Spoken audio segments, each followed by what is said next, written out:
Les histoires les plus lourdes à porter sont souvent celles qui semblent trop grandes pour un seul cœur.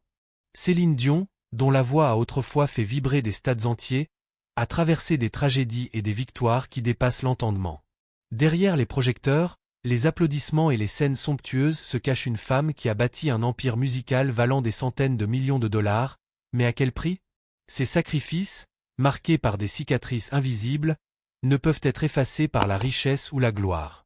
Sa famille, elle, ne voit pas les chiffres impressionnants ou les propriétés luxueuses lorsqu'elle contemple ce qu'elle a construit.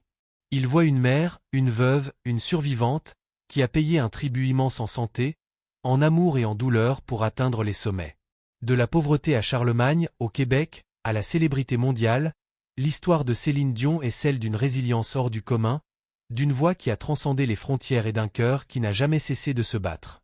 Née le 30 mars 1968 à Charlemagne, une petite ville ouvrière du Québec, Céline Marie-Claudette Dion était la cadette d'une fratrie de 14 enfants. Sa famille, profondément enracinée dans la foi catholique et la musique, vivait modestement, souvent dans la précarité. Son premier lit n'était qu'un tiroir recouvert d'une couverture, un symbole des moyens limités de la famille Dion, mais aussi de l'amour qui les unissait.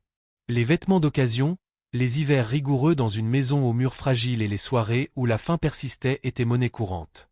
Pourtant, la musique était omniprésente, une échappatoire, une lueur d'espoir. Les parents de Céline, Adhémar et Thérèse Dion, étaient eux-mêmes musiciens amateurs. Adhémar jouait de l'accordéon, tandis que Thérèse chantait et organisait des soirées musicales dans leur petit restaurant familial, le Vieux Baril. Les frères et sœurs aînés de Céline, tous passionnés de musique, répétaient sans relâche, transformant la maison en un véritable conservatoire improvisé. Dès son plus jeune âge, Céline montrait un talent exceptionnel. À 5 ans, elle chantait lors du mariage de son frère Michel, captivant l'assemblée avec sa voix déjà puissante.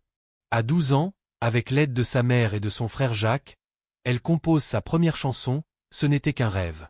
Une démo est enregistrée et envoyée à René Angélil, un manager musical montréalais. En entendant sa voix, René aurait pleuré, convaincu qu'il venait de découvrir une étoile. Sa foi en Céline était si grande qu'il hypothéqua sa maison pour financer son premier album, La Voix du bon Dieu, sorti en 1981. Ce geste, loin d'être un simple calcul commercial, était un acte de conviction profonde. Ainsi débuta une carrière qui allait redéfinir la musique pop mondiale. À seulement 14 ans, Céline se produit devant près de 100 millions de téléspectateurs lors du Yamaha World Popular Song Festival à Tokyo en 1982, où elle remporte la médaille d'or avec sa chanson Tellement j'ai d'amour pour toi. Ce triomphe marque son entrée sur la scène internationale, mais il a un coût. Dans ses mémoires, Céline confiera « Je n'ai jamais eu d'adolescence. Pas de bal de promo, pas de soirée entre amis. Je me souviens des levers à 5 heures du matin pour les répétitions, des micros, des costumes. » Pendant que ses camarades vivaient l'insouciance de la jeunesse, Céline apprenait l'anglais phonétiquement, perfectionnait sa voix et portait les espoirs de sa famille. Pour les Dion, la musique n'était pas un luxe, mais une nécessité, une question de survie. Dans les années 1980, Céline devient une étoile montante au Québec et dans le monde francophone. Des albums comme Incognito, 1987, et des succès tels que D'amour ou d'amitié la propulsent au sommet des palmarès. Mais son ambition ne s'arrête pas là. Au début des années 1990, elle décide de conquérir le marché anglophone, un défi audacieux pour une chanteuse québécoise à l'accent prononcé. Les critiques sont cinglantes. Certains moquent sa diction, d'autres doutent qu'une artiste francophone puisse percer dans la pop anglo-saxonne. Pourtant, Céline ne recule pas. Elle apprend l'anglais syllabe par syllabe, travaillant sa prononciation avec une détermination féroce. Son premier album en anglais, Unisson, 1990, marque le début de son ascension mondiale. Des titres comme Where Does My Heart Beat Now captivent le public, mais c'est son duo avec Péabo Brison, Beauty and the Beast, pour le film Disney de 1991, qui change tout. La chanson remporte un Oscar et un Grammy, prouvant que sa voix pouvait transcender les barrières linguistiques. Une voix pour une génération, My Heart Will Go On au milieu des années 1990, Céline Dion est devenue une icône mondiale. Des albums comme The Colour of My Love, 1993, et Falling Into You, 1996, dominent les charts, avec des hits comme The Power of Love et Because You Loved Me. Mais c'est en 1997 que sa carrière atteint un sommet inégalé avec My Heart Will Go On, la chanson phare du film Titanic de James Cameron. Initialement réticente à enregistrer le titre, pensant qu'il était trop mélodramatique, Céline est convaincue par René. Le résultat est monumental. La chanson devient un hymne universel, un cri de cœur sur l'amour, la perte et la résilience. Avec plus de 30 millions d'exemplaires vendus, elle remporte un Oscar, plusieurs Grammy Awards et devient la bande-son d'une génération. Chaque note, chaque vibrato, porte l'émotion brute d'une femme qui a toujours chanté avec son âme. Mais derrière les projecteurs, la vie de Céline est loin d'être un conte de fées. Les tournées mondiales, les enregistrements interminables et les attentes écrasantes la séparent de sa famille et de ses proches. Les migraines, la fatigue et les premiers signes de problèmes de santé commencent à se manifester, bien qu'elle les cache au public. En 2003, elle accepte une résidence au Caesars Palace de Las Vegas, une décision risquée que certains qualifient de « fin de carrière ». Au contraire, elle révolutionne l'industrie du spectacle. Pendant plus de 16 ans, elle donne 1141 spectacles, attirant 4,5 millions de spectateurs et générant plus de 681 millions de dollars. Chaque soir, elle monte sur scène, offrant des performances impeccables, même lorsque son corps commence à la trahir. Si la voix de Céline Dion a conquis le monde, René Angélil a été le pilier de sa vie. Leur relation, qui a débuté lorsqu'elle n'avait que 12 ans, était d'abord professionnelle. René, un manager expérimenté, voyait en elle un talent brut, une voix divine. Au fil des années, leur lien s'approfondit. À 19 ans, Céline tombe amoureuse de cet homme de 26 ans, son aîné. Leur romance, critiquée par certains en raison de la différence d'âge, était pour elle une évidence, bâtie sur la confiance et un rêve commun. Leur mariage, célébré le 17 décembre 1994 à la basilique Notre-Dame de Montréal, est retransmis en direct à des millions de Canadiens. Pour Céline, c'est plus qu'une union. C'est la consécration d'un partenariat qui a transformé une fillette timide en superstar mondiale. René n'était pas seulement son mari, mais aussi son manager, son confident, et plus tard, le père de ses 3 enfants. En 1999, leur monde s'effondre lorsque René est diagnostiqué d'un cancer de la gorge. Céline met sa carrière en pause pendant 2 ans pour s'occuper de lui, l'accompagnant à travers radiothérapie et chirurgie. Après une rémission temporaire, le cancer réapparaît en 2013, plus agressif. René démissionne de son rôle de manager, et Céline suspend à nouveau sa carrière pour être à ses côtés. Il s'éteint le 14 janvier 2016, à 73 ans, laissant un vide immense.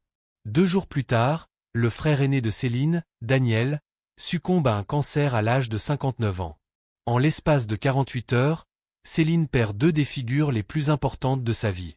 Lors des funérailles de René, à la même basilique où il s'était marié, elle marche seule dans l'allée, portant son chagrin avec une dignité déchirante. Pour Céline, la musique n'a jamais été son ambition ultime. Son rêve le plus cher était de devenir mère, de recréer l'amour et la chaleur de sa propre enfance. Mais ce chemin fut semé d'embûches. Après son mariage, elle et René tentent d'avoir un enfant, mais les années passent sans succès. Après des traitements de fertilité épuisants, des injections et une fausse couche dévastatrice, Céline donne naissance à son fils aîné, René Charles, en janvier 2001, grâce à la fécondation in vitro. Elle le décrit comme son « miracle ». Déterminée à agrandir sa famille, elle endure 6 autres cycles de FIV, marqués par des déceptions et une autre fausse couche. En octobre 2010, à 42 ans, elle donne naissance à des jumeaux, Eddie et Nelson, nommés en hommage à Eddie Marnay, son parolier, et Nelson Mandela. La tragédie frappe à nouveau lorsque René décède, laissant Céline élever seule ses 3 garçons, alors âgés de 15, 5 et 5 ans. Dans des interviews, elle confie que ses enfants sont devenus sa raison de vivre. « Je ne suis pas une chanteuse, je suis une mère », déclare-t-elle. Chaque berceuse, chaque rituel du coucher, chaque moment passé avec eux est une victoire sur la douleur. Elle s'efforce de leur offrir la stabilité qu'elle n'a jamais connue dans sa propre jeunesse, malgré son propre chagrin et les défis de sa santé. La voix de Céline Dion, décrite comme une force de la nature, a toujours semblé invincible. Pourtant, en coulisses, son corps montrait des signes de faiblesse dès 2005. Des spasmes musculaires, une raideur inhabituelle et des difficultés à respirer apparaissent, qu'elle attribue d'abord au stress et à l'épuisement. En 2012, elle s'effondre lors d'une répétition, révélant une faiblesse des cordes vocales qui la force à garder le silence pendant 2 mois. En 2018, un diagnostic de dysfonction de la trompe d'Eustache, une maladie rare affectant son audition, l'oblige à subir une chirurgie et à reporter des spectacles. En 2021, alors qu'elle se prépare pour une nouvelle résidence à Las Vegas, son état se détériore.